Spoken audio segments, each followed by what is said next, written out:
Coach, what are you seeing from this wide receiver group? Is it pretty deep, or how do you look at it? Young group, but guys that are fighting through. You know, there's going to be adversity, and as a coach, that's all you can ask is guys to give everything they have. I tell them all the time, the only thing you have to do is go hard. Every mistake you make is my fault. I'm either coaching it or I'm allowing it, but effort, that's on you. So I'm proud of those guys right now. Gavin is a guy that's been through a lot. What are you seeing from him in terms of getting back on the field, and just what does he look like? A guy that's getting his confidence back. You know, when you had 2 injuries, back-to-back years, that can affect you. You know, I'm constantly praying for him. He's praying also, and I got to give him credit, you know, pushing through that, not worrying about it. I've been in that situation before, and that sticks in the back of your mind. So that he comes out here every day and he go to work, I really respect him for that. Any other guys you think are having a really good spring? Yes. Yeah. You'd like to name? Yes. Other than Gavin, all the receivers. Yep. That's the guy who's sticking out. All. Seth's one that's got maybe the next most experience, or is he? Yes, Seth kind is of a veteran, I guess. Yes, Seth making plays. Again, all the receivers are making plays. You know, and you look at the roster, you say, oh, it's a young roster, but I played by the name a guy by the name of Percy Harvin, who was a freshman. And I feel like if we didn't have Tim Tebow and Percy Harvin, we wouldn't have won that national championship, to be honest. So he's a young guy, but he's making plays just like the rest of the receivers. All those guys are stepping up. So, like I said, I take my hat off to him. I mean, I just got here, but I can say I love this room already. What is Monaray? He had that big play in the Sugar Bowl. What has he brought to the group? I think that was a confidence booster for Monaray. Yeah. You know, of course I wasn't here, but you could see it. You know, the way he walked, the way he talked, and I talked to his parents this weekend, and I love Monaray. You know, I'm in a position now where I'm the new guy, and I'm learning the plays, and Monaray is helping me. So anytime you have a guy like that, you can't help but love him. When you come into a new group, how much do you lean on what you can see from what they've done in the past, and how much of it is just kind of a clean slate? It's a clean slate, you know. And again, not to talk about myself, but I went through 3 coaching changes when I was a player, and so that's all I ask for. And that's the main thing that I pray to God about for me to help them, but to always remember what it was like to be 18 to 24 years old. And I think sometimes we forget that, you know, so I want everyone to start with a clean slate. I want everyone's self-esteem to be high, because that's the main thing. If guys trust you and their self-esteem is high, then there's no limit to what they could do. What's the first thing you try to establish when you come into a new group? A relationship. Everywhere I go, a relationship. You know, that's what I love about Baylor. Not to talk about anyone in the wrong way, but you know, when we played football years ago, it was a little different, you know. Coach gave you tough love, but it was mostly about football, you know. So for me, I try to talk about more than just football, you know. There's an old saying, to be trusted is a greater compliment than it is to be loved. So if you build a relationship and these guys trust you, again, there's no limit to what you could do. Have you seen the group make strides this spring? On and off the field. You know, a guy who sticks out is Javon Gipson. You know, this guy's a AB student. Shoot, I think he only has 1 B right now. He's going hard in the weight room. He's playing every position on the football field. We met this Sunday after I got from church, and we were just talking about life. So to see a young man like that making strides in the right direction, all I can do is ask God to continue to help me. It's not about me, it's about them. Is there something that you like about having a young group of receivers as opposed to maybe an older group? Wow, you might have got me with that one. I don't really think it matters if they're young or older room. Again, it goes back to trust. If guys could trust you, then you have them. But if they don't trust you and you have an older room, that's usually what happens. Like, oh man, this guy don't know what he's talking about. Same thing can happen with a young room. You know, so trust and relationship, that's the biggest thing. So it doesn't matter if the room is young or old. It's just building that relationship. In terms of that trust, is that something where you talked about they know that you know what you're talking about? Do you have to come in having examples and being like, when I did this or when I did this, or how do you build that sort of trust? Back to Monaray. So Monaray is one of those guys that like to ask the national championship, the Super Bowl questions. And for me, I'll be honest, it makes me uncomfortable just because I'm that type of guy. I'm laid back, I'm quiet. And I try not to, but whatever gets them to believe in you, to trust you, hey, I'll talk about it. Not during meetings, or it has to be on our free time. Are you seeing the guys build connections with Gary and Blake? Yes. I'd say you can see why the guys won the Sugar Bowl, but this is a new year, 0-0. You know, so there's talent all over the field, all over the quarterback room. So I think the big thing is these guys put time in with the quarterbacks on their own. You know, that's the big thing. So again, the more time you spend with someone, the more you begin to trust them. I'm curious, whenever a new assistant comes in, what drew you to this position and what draws you to Dave Aranda in particular? So I'm gonna tell you the truth. So I was at University at Buffalo at Maurice Linquish, who actually played here, who was really good friends with Sean Bell, Coach Bell, and Coach Mo would talk about Baylor a lot. And I played with guys like Paul Mosley and Daniel Sepulveda in the NFL, and so I knew about Baylor, but just hearing the stories, how it was a Christian university and everything it had to bring. And it was towards the end of our season at Buffalo, and I always do the same thing. I pray and I fast and ask God to help me to become a better football coach, a better husband, a better father, just a better human being, but my relationship to grow with him. And not asking for anything, but usually when that happens, my blessings overflow. I was praying, I was fasting, and I was on the airplane headed to Tampa to recruit, and Coach Aranda called me and he left a message. And when the plane landed, I saw I had this number that I didn't know, and I listened to the voicemail, and it was him asking me to call him back. So really, that's kind of how I've gotten every job. Just continue to be the person that God intended for me to be, and my blessings have overflowed. What was that like with Mo? Was that the first year with him? Yes. Same way I got the job with Coach Mo. Yeah. I was actually at Universal. Me, my wife, my daughter, my niece were at Universal, and like I said, I didn't have a job. I was praying, I was fasting, and Coach Mo called me when I was there, asked me to interview, and then he called me back later and asked me if I wanted the job. And for me, I feel like it helped me grow all the way around. So I love the opportunity I had there. I love Coach Mo. He is a great human being. He's a great coach. And, I mean, that's a brother for the rest of my life. Monaray, I guess you're probably one of the veterans now. What did you learn from guys like Quan or Jay, as far as like being a leader? You really just got to learn how to become friends with everybody, because that's the biggest thing. Like, you can't coach people you don't talk to, so you got to start hanging around people off the field. Like, I try to hang with everybody and coach everybody off to the side.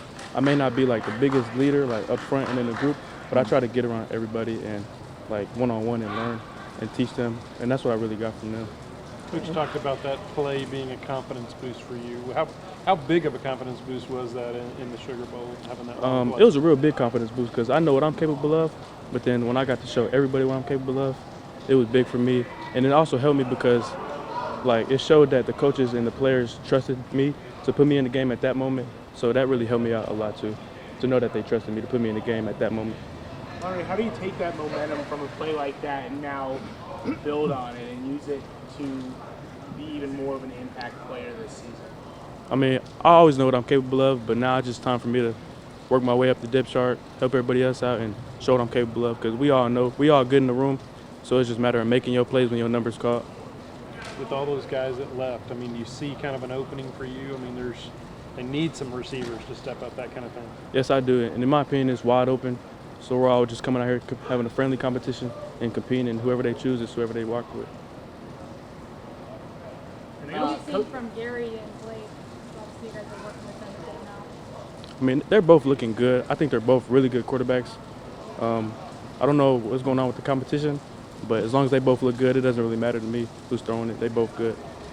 Coach says that you like to ask him a lot of Super Bowl questions and things of that nature, national championship questions. What's it like to have a guy coaching you who's been through those types of moments? I mean, it's good because really any question I have, he has an answer for it. So I'm just curious to ask him because, you know, he's been there. That's where we all want to go. So I'm just real curious. He doesn't like to talk about it, but I try to get it out of him. Seems like a really high energy guy. Is that just the way he coaches? I mean, seems like I see him running all over the field and stuff. Oh yeah, Coach Baker, he's just really big on having energy. He likes us. They want us to create our own energy, so we don't got to pull it from other places. Because if you create your own energy, then it uplifts everybody else, and everybody sees it, and you practice better that way. So Coach Baker tries to do that himself, and I think that's good. What would you say is the biggest thing that you're trying to improve on this spring? I'll say blocking, and I think we can say that as a whole because everybody knows what we can do as a team. We can throw the ball, we can score points, but one of our biggest things is we want to be the best blocking team in the country. So we've all been focusing on that as an offense. You touched on the confidence that you felt like the coaches had in you last year during the Super Bowl. Do you feel that confidence right now, and kind of, you know, maybe has it grown from how they're supporting you?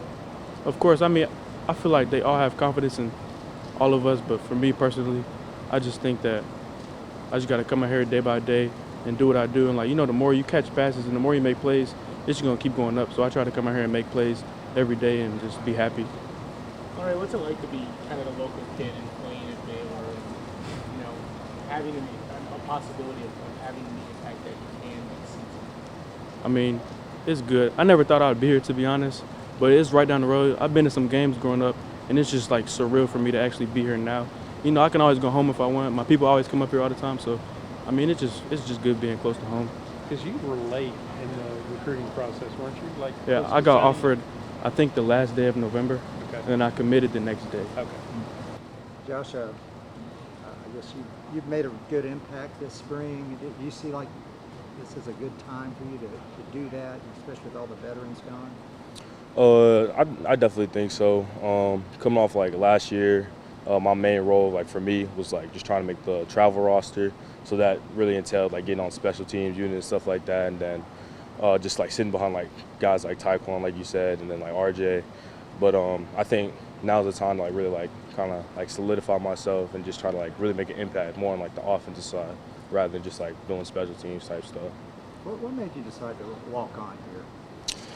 Really, it was just the best opportunity for sure. Like my brother, he actually came here, so like I already knew about like Baylor, like how nice the campus was and how good like education and all that stuff was. But like in terms of opportunity, it was really just like in my heart, I just kind of like just wanted to bet on myself and just believe that I could definitely just make an impact on this team and then just eventually get that scholarship for sure. Could you have gotten a scholarship at a smaller school or something? I mean, I- were you I- getting interest from other schools? I did have some scholarships from like a few D2s and stuff like that, and then also had like PWOs like UTSA and then some like other D1 FCS schools. But it was really just always been my dream to play like at the highest level possible. So Baylor just reached out, and it was really just the best opportunity in my opinion. Did you know of Baylor's history of rewarding walk-ons like Jaron? Mhm. Did you know that? To be honest, I really didn't know Okay. that. I just kind of came in. Like I said, I just really wanted to bet on myself. That was the main thing. Just really praying to God and then talking with my family. That was the main thing. You said, talking about, you know, being behind guys like RJ and Taekwon. What were the biggest things you took away from watching them play and watching them work on Saturday? Man, I'd really have to say like what you do in like practice, or really practice is really harder than the game. That was like the main thing they always said. So they always came out here, worked their tails off, and then when it came to the game time, it was always almost like easy to them. So I'd really say like what you do in like practice, it will definitely reflect over to the game. That was the main thing. What were your early impressions of Coach Baker? Oh, he's really like family. Like he's big on building like relationships and really just like getting to know us, and like that's my guy really. Like I'm loving him for sure. Having played in the moments that he has, in the big games that he has, how does that help you all? What type of advice do you give him in terms of things that he knows from playing wide receiver at such a high level? Well, really, like since he played at that high level, it's like he has the experiences, he has all the accolades and all this stuff, but you can really like trust what he says. So whenever he's getting his tips on the field, it's really like, oh, he's experienced this. So it's always like, yeah, I got you, coach. And basically just taking those tips and like really just like trying to soak it in. That's like the main thing. With such a young group, do y'all feel like you have a lot to prove this season? I'd say yeah. I guess from like the outside, like from outsiders, but like internally, I think we know what we're capable of. So I think we're just gonna like kind of just do our thing. That's the main thing. Josh, what did you need to work on, or what do you still need to get better at to get more playing time, that kind of thing? For me, I just kind of like what I said earlier, just kind of like solidifying myself, walking with confidence, knowing like what I'm capable of, because I really think I can play and like kind of like ball. That's my thing. So really just like walking into every room, practice, it doesn't matter, just knowing like what I can do. That's the main thing. Ron, I guess probably the competition is kind of wide open out there. How do you see it? I mean, is it at a pretty high level of competition? I would say yes. Every day in the meeting rooms, we always try to make each other better. You know, it's a good competition between each other. Every time we come outside, we all ready to get better, to compete with each other and the other side of the ball. So I would say yeah. What did you learn from some of the older guys, some of the guys that left, like RJ and Taekwon? RJ and Taekwon, they were really good leaders. Like every day at practice, they brought the energy. Taekwon, every time he'll come out, he'll say, "The green is grass is green, the sky is blue. We got work to do," and that's always stuck with me. You know, every time we step out on the field, I feel so blessed because like they were so passionate with every time they took a step on the field. So I definitely took taking this game and the passion in the game, putting my passion into the game, just the way they did. Obviously, you know, when we lose guys like that, the first thing we think about is the production on the field and the yards. But how do you replace, like you mentioned, that energy and that leadership in that room? Just like I said, we every time we're in the meeting room, we're always competing, like trying to look at little things in the film room. We always bring energy every day. We know we're a young group, but at the same time, we still know we all dogs, and we're going to bring it every time. So, yeah, just a lot of energy between us. So. How much does Coach Baker help bring that energy? It seems like he gets into it in reps. Yeah, he brings a lot of energy. Currently right now I'm not practicing because of my hamstring, but I'll be back Thursday. But every time I come out, we just start doing the gritty with each other. So he definitely brings energy every day. Who's got the better one? Me, for sure. I got to teach him. What do you feel like you bring to the group, your skill set? I feel like I bring a deep threat, over the middle, big body, fast, strong hands too. So I feel like I bring a lot of stuff to the table, and my speed also. So Without being able to practice, what have you been able to do in terms of, you say going out to practice, in terms of taking those mental reps and going through that? Well, after practice, I'm always watching film, so I'm not really able to watch practice while I'm off to the side doing other drills. But today I was able to open up and fully sprint, so hopefully Thursday I'll be out on the field, back with the guys. Has that been frustrating? I mean, I know some other guys have been kind of in and out too, but just at a time when, you know, they need receivers to step up, for you to have an injury that's kept you off the field. Has that been frustrating? Or? Yeah, it's been frustrating, but, you know, it's in God's hands. He gives his toughest battles to his toughest soldiers. So, I mean, I just know it's in God's hands. It's testimony, so just keep pressing every day and get better.